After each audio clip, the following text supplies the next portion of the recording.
कन्नड शाळेमध्ये मराठी माध्यमाच्या शिक्षकांची नियुक्ती करण्यात आली। सांगली जिल्हा परिषदेचा हा अजब कारभार आता समोर आलाय। जत तालुक्यातल्या 10 कन्नड शाळांमध्ये 11 मराठी माध्यमाच्या शिक्षकांची पवित्र पोर्टलद्वारे नियुक्ती करण्यात आली।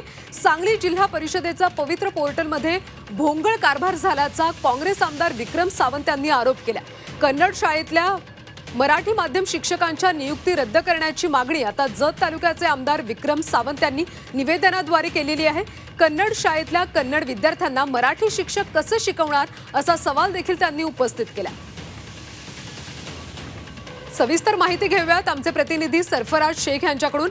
सरफराज, अतिशय भोंगळ कारभार हा सध्या पाहायला मिळतोय, कारण कन्नड शाळेमध्ये मराठी माध्यमांच्या शिक्षकांची नियुक्ती करण्यात आली। नेमका काय प्रकार घडला?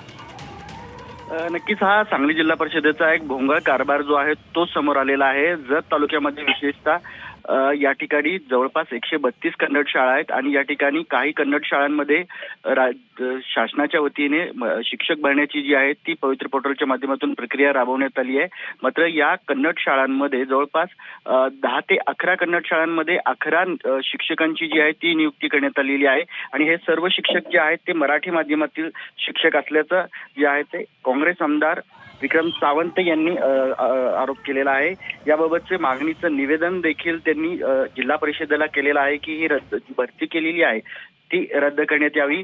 जर कन्नड शाळांमध्ये मराठी माध्यमाची शाळा शिक्षक जर शिकवणार असतील तर तिथल्या विद्यार्थ्यांना ते कसे धडे देणार, त्यामुळे विद्यार्थ्यांचं मोठ्या प्रमाणात नुकसान देखील होणार असल्याचं जी आहे भीती विक्रम सावंत यांनी व्यक्त केली आहे। नक्कीच आता विक्रम सावंत यांच्या निवेदनाची कितपत दखल घेतली जाते हे पाहणं महत्त्वाचं आहे। धन्यवाद सरफराज संधी या सगळ्या माहितीसाठी।